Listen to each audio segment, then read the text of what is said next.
Hi, I'm Nathan Harper, I'm from Kolla. I'm Bartosz Bezak, I'm from Stack HPC. And together we have been developing approaches for deploying a mixed architecture cloud, mixing ARM64 and x86. So, firstly, why did we want to do that? So at GraphCore we've been running OpenStack as our kind of internal development service for our developers. So we provide cloud resources, either kind of curated systems or just raw access to the clouds to build systems. It was very x86 focused, so our reference system had been built on Dell, both AMD and Intel-based systems. But at various points we bought a collection of ARM64-based systems that were effectively treated as they were hand-rolled, IT managed. They were very separate from our cloud system, and so it had to be treated differently. Primarily, it was bare metal, it was Puppet managed, and so they were in just very different class and kind of treated as second-class citizens. So that was the drive for us to integrate those systems into our cloud. So we started prototyping this and found various bits and pieces, found some challenges, and so that's when we started to speak to Stack HPC about how can we get this better integrated into Kolla-Ansible and Kayobe. Okay, so as Nathan mentioned, where is this? Yeah. So as Nathan mentioned, he asked us to prototype the OpenStack ARM64. So a quick reminder, what are we working on with, rather? So we are using Kolla for providing building container images and deploying the OpenStack. Kolla project is comprised of several projects we need. This is Kolla is for building images. We are using it is building a several layers of components. It is a core OpenStack services like Nova, Nuge, and Cinder, of course. A infrastructure that is needed to run it. So database, RabbitMQ, other services that are needed. We are also providing a monitoring environment out of the box. So when you deploy your cloud, you have also metrics from all your hosts and log management, or OpenSearch, stuff like that. Of course, base images as well. So we are in upstream. We are supporting Debian, Ubuntu, and Rocky Linux and CentOS Stream for testing as well. And now we wanted to upload it for ARM64 and x86. Actually, the initial work has been done by a Linaro Red Hat project, I think 2022. It was built separate containers for x86 and ARM64. It was done upstream by several people. But then we would need to extend that to, and it was unmaintained for a couple of years upstream because the person who was maintaining that was assigned to elsewhere. So upon Kolla is building images, right? So Kolla-Ansible is deploying those images on hosts with the Ansible playbook. So it's preparing hosts a little bit, not much, but it's also preparing hosts, deploying containers, and all those services. So configuring multiple, as those previously stated. So what Kolla-Ansible does, it's basically an Ansible roles. So you can set up inventories, configuration for the services, is deploying, of course, those containers. It's managing lifecycle of the cloud as well, so upgrading, skip level upgrades as well, and operations of the cloud, like migrations between versions, between, for example, we migrated Elasticsearch to OpenSearch, RabbitMQ, multiple other things. But we have also in the Kolla project Kayobe, which is taking things a step further, deploying preparing the infrastructure from the ground up. So also we are by the way, Kayobe means it's a moniker KOB, which is Kolla on Bifrost or Kolla on bare metal, which is Kolla-Ansible and a bunch of also Ansible wrappers and playbooks to deploy Bifrost, which is a standalone ironic project, and among other things. So what Kayobe does, it utilizes Kolla to build images, it deploy Bifrost, which then provision your bare metal nodes. When you deploy your cloud, you have also ironic on the cloud as well, so you can use that. It can deploy container registry, configuring hosts, so setting up your bonding, your networking, VLANs, etc. Of course, it runs Kolla-Ansible, then to deploy your cloud, and what is also important, run custom Ansible playbooks. We utilize this feature plentiful, like we have deployed Ceph, for example, with the collections, I don't know, OpenBAO, multiple, among other things. But of course, you can extend that further. Okay, so we now have a x86 cloud, for example, and Nathan as Nathan mentioned, asked us, okay, we want some ARM hypervisor because we have that, and for multiple reasons we want to implement them. What shall we do?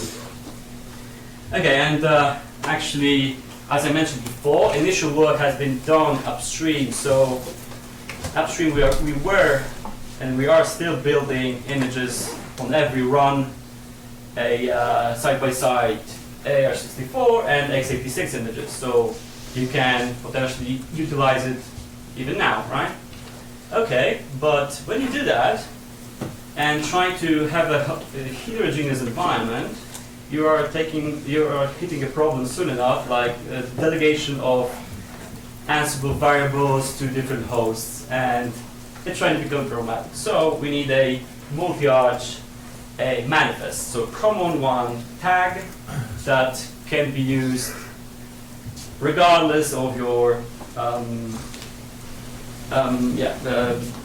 whether it's ARM64 or x86, right? Okay, so at a stack HPC we get, okay, how difficult can that be, right? It's like, it should be easy, right? And so we started initially this is the Gary patch that we did with a colleague, upstream patch to Kayobe to enable cross-architecture builds, because initially we didn't have the hardware. So, and Nathan said, okay, we need it pretty soon, right? Pretty quickly. Okay, so we did the cross-arch builds. We did it with the, there is the QEMU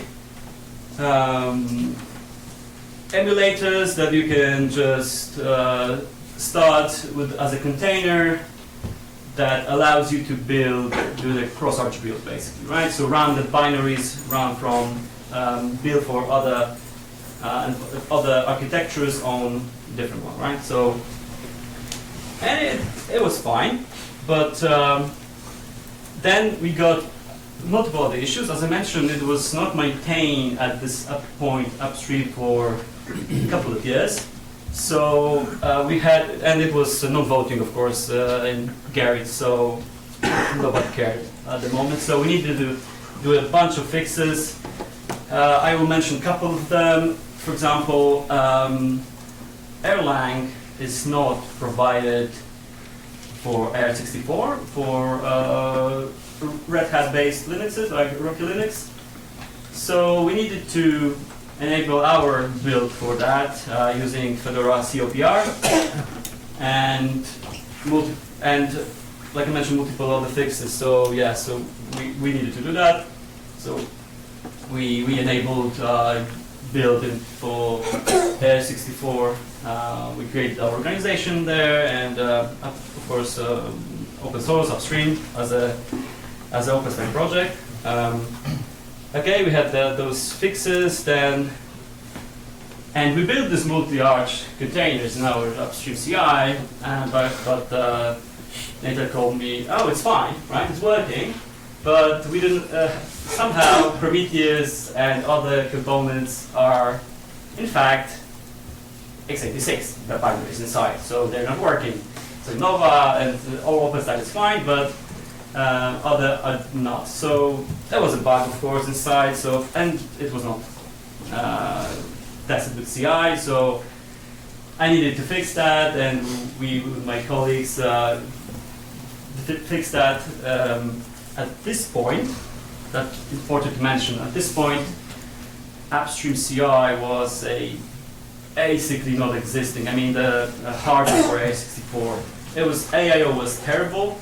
It was like 20 VMs maximum, so the slow AIO was terrible. So we switched to cross-arch builds, upstream as well.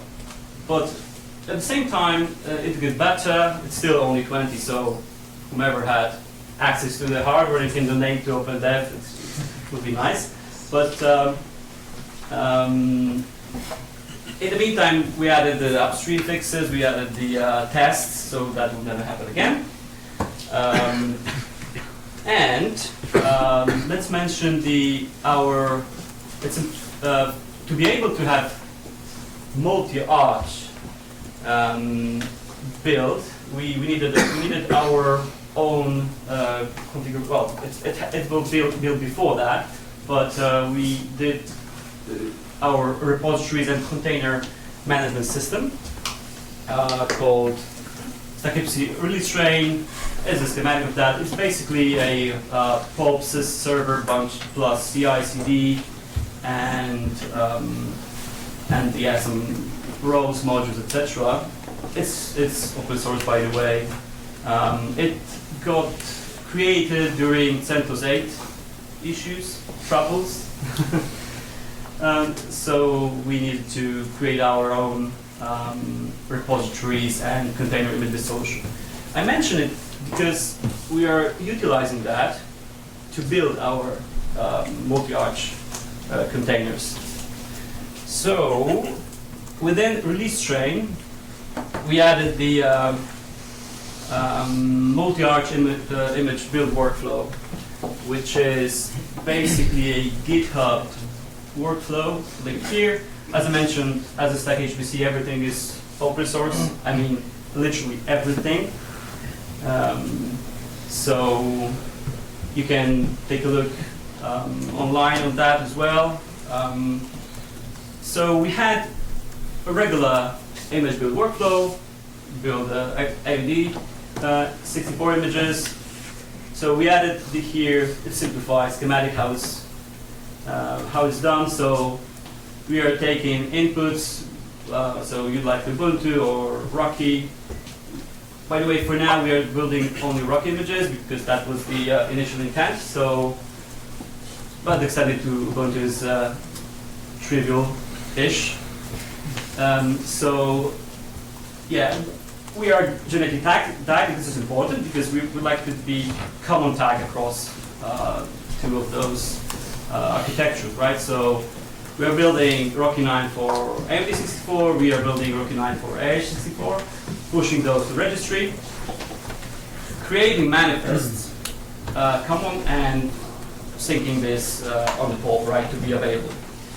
How we are doing that? It's a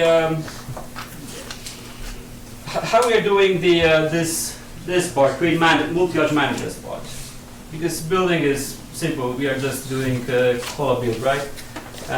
Creating manifest part.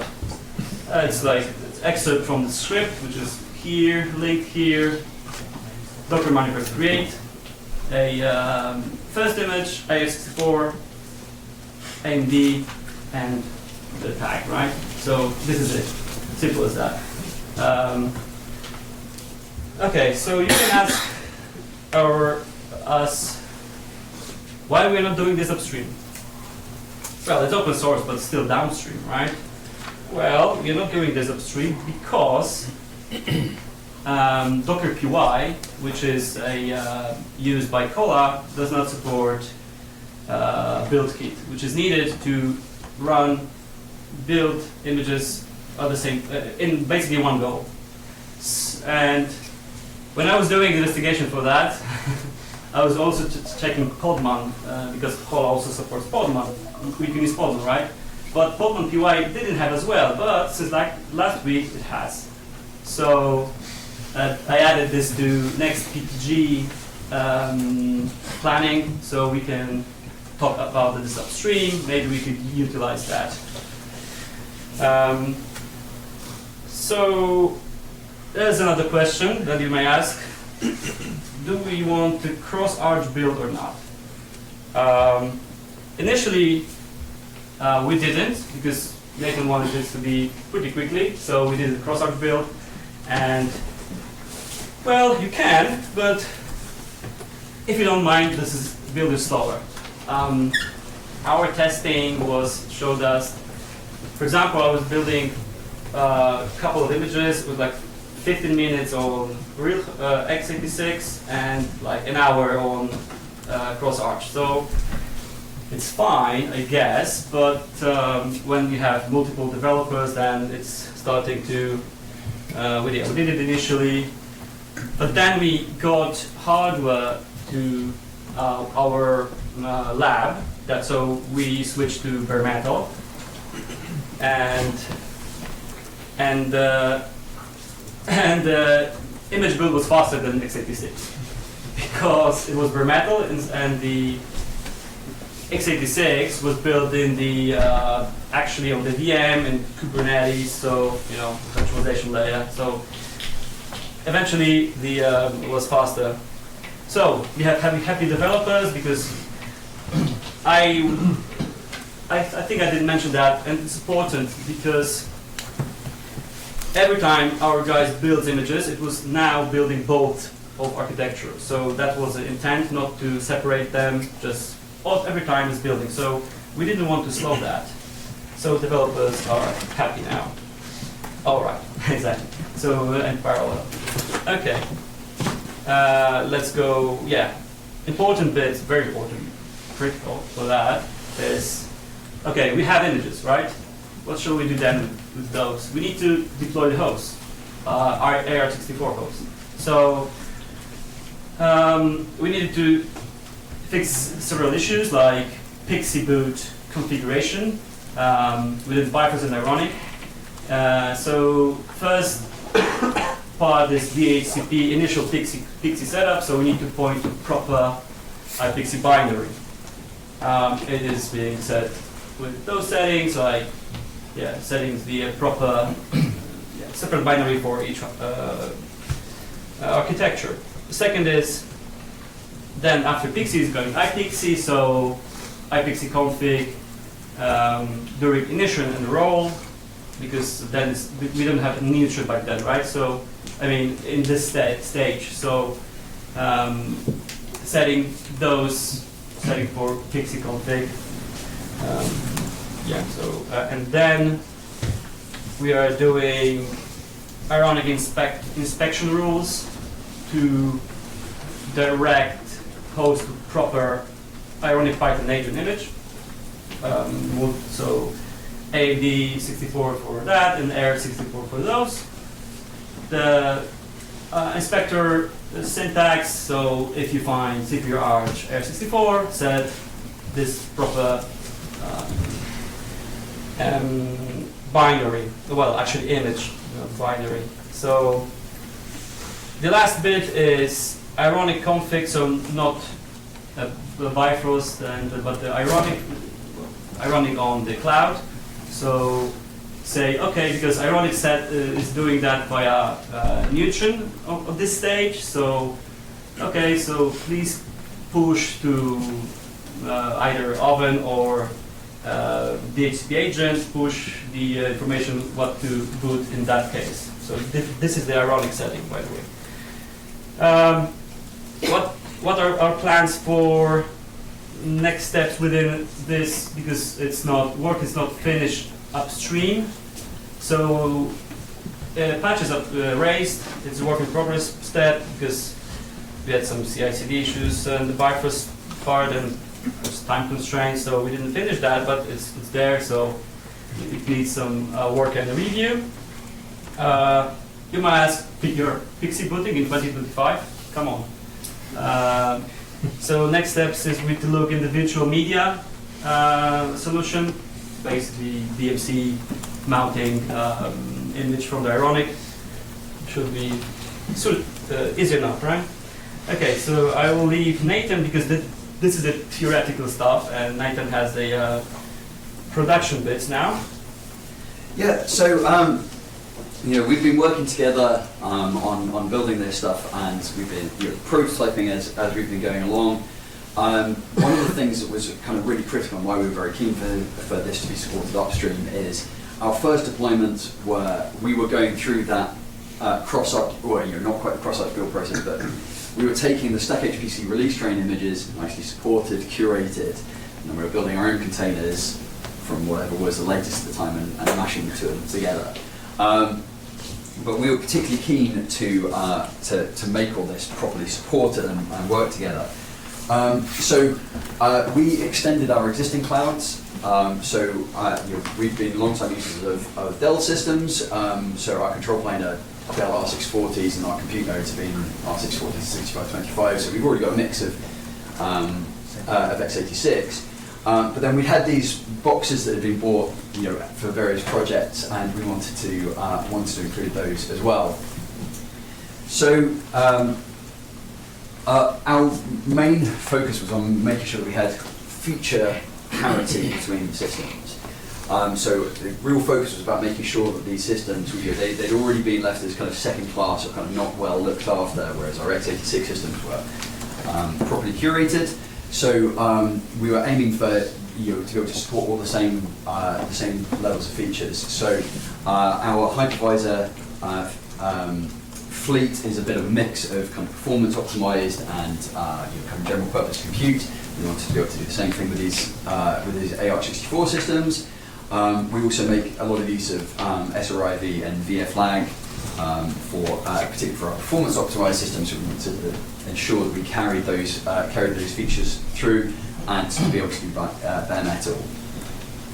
So what did that?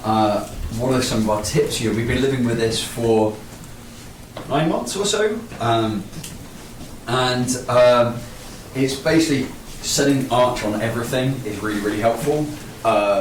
You don't need to.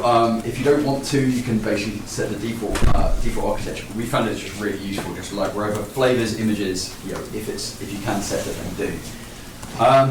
Including Arch and image naming. This was a kind of fierce debate within our team because of course it's not strictly necessary. You can have two images that are the same thing, but then you tell them apart by their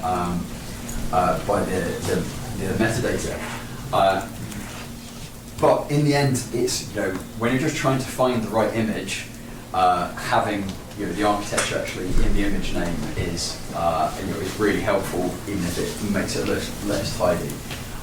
Then for us it was aiming for that feature parity. So we extended that from the hypervisor configuration into our image builds. So because our systems are being used by internal developers, we're using tools like Azimuth for providing development environments. We wanted to extend all the features that we've been doing up until then. We wanted to make sure that all of those were available on ARM64 as well. So all of our images were updated to do, so we're using Packer for actually building our workload images. We just extended all those pipelines to build everything for both architecture. I'll say the last one. So yes, I just wanted to quickly mention that we have several Kolla-related sessions in the summit. So we have the Kolla-Ansible workshop. I will be also there because there are plenty of people, so they need help. And there is also regarding release train. My colleagues did the session about that. It's very interesting as well. You can go there. And on Sunday we have the user forum. Highly advise you to go there, and because especially gather your input and let's chat what you want to do with Kolla next cycles. And we have also the Kayobe-based OpenStack deployment session later on as well. You can go there. It's nice. And yeah, so we have still 5 minutes. But any questions?